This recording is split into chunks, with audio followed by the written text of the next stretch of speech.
Assalamualaikum warahmatullahi wabarakatuh. Perkenalkan, nama saya Nur Hanifah dan saya adalah mahasiswi Institut Agama Islam Darul Ulum.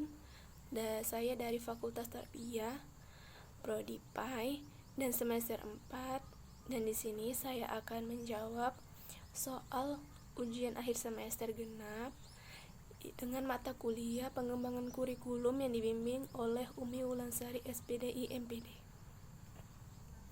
Baiklah, kita masuk ke pertanyaan pertama, yaitu jelaskan tentang konsep kurikulum.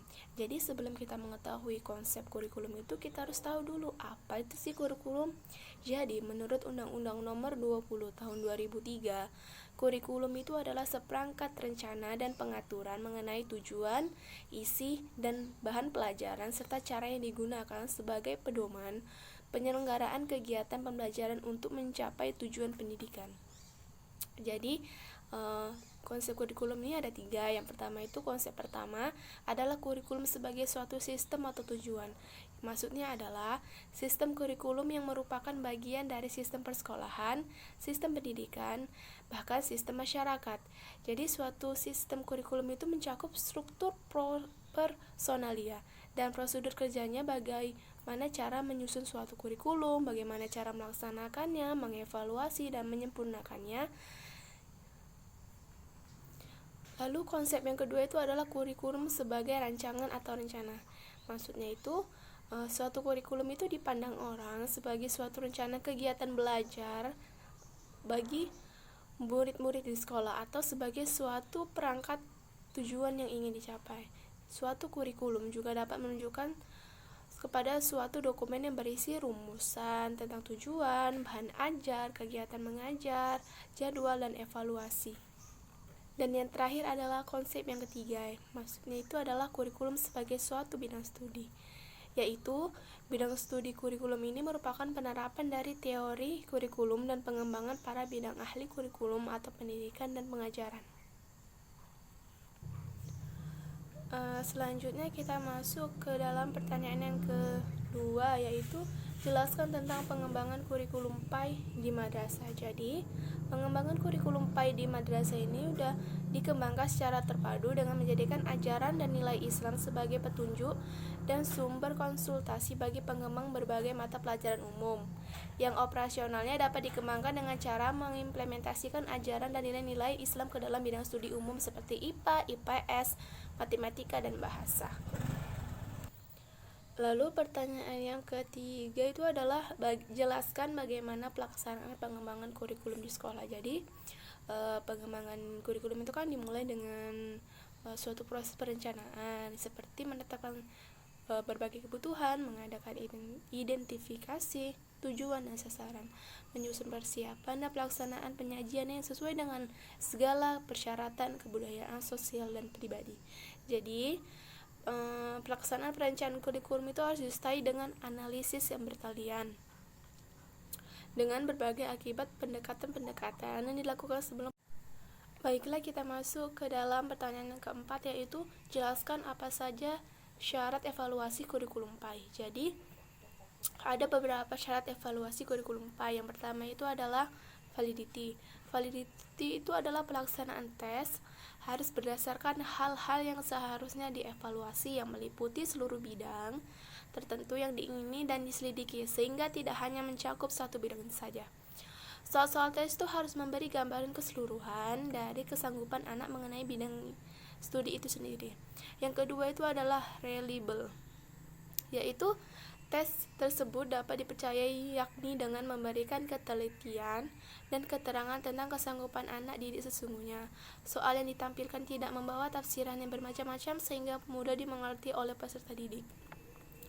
Yang ketiga itu adalah efisiensi, yaitu tes yang dilakukan merupakan tes yang mudah administrasinya, penilaian, dan penafsirannya. Selain itu, evaluasi yang dilakukan harus secara cermat dan tepat pada sasarannya, sesuai dengan Al-Quran surah Al-Insyiqaq ayat 8, yang artinya maka dia akan dievaluasi dengan pengevaluasian yang mudah.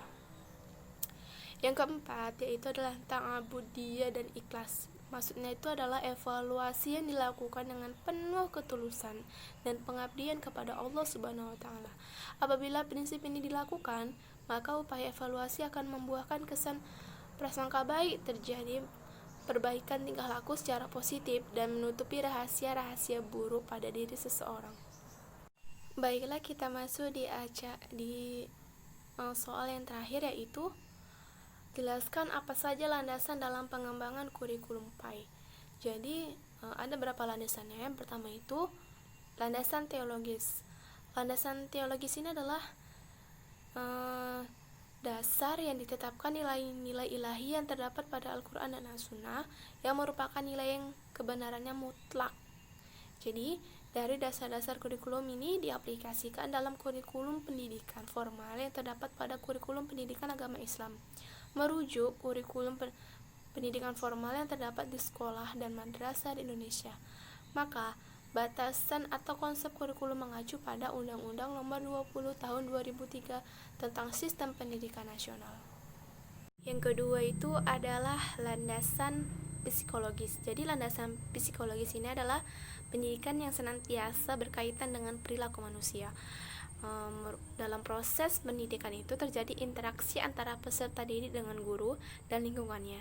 Jadi diharapkan pendidikan mampu membawa perubahan perilaku siswa menuju kedewasaan.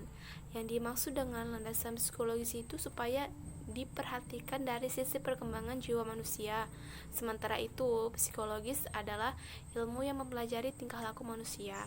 Sedangkan kurikulum adalah suatu upaya menentukan program pendidikan untuk merubah perilaku manusia. Yang ketiga itu adalah landasan sosiologis, yaitu merupakan pengembangan kurikulum asumsi-asumsi yang berasal dari sosiologis yang dijadikan titik tolak dalam pengembangan kurikulum. Interaksi insani menuju manusia yang berbudaya.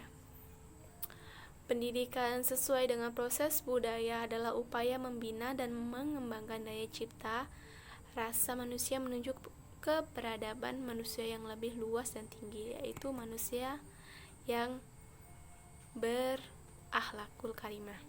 Dan yang terakhir adalah landasan teknologis, yaitu merupakan penerapan ilmu pengetahuan. Teknologi memegang peranan penting dalam kehidupan budaya manusia. Tujuannya adalah untuk menciptakan suatu kondisi yang efektif, efisien, dan sinergis terhadap pola perilaku manusia. Jadi produk teknologi tersebut banyak digunakan dalam pendidikan sehingga memberikan pengaruh yang sangat signifikan terhadap proses dan hasil pendidikan. Baiklah, itu tadi jawaban dari soal ujian akhir semester saya. Kurang dan lebihnya saya mohon maaf. Saya sudahi dengan wabillahi taufiq wal hidayah. Wassalamualaikum warahmatullahi wabarakatuh. Klik like jika kalian suka dengan video ini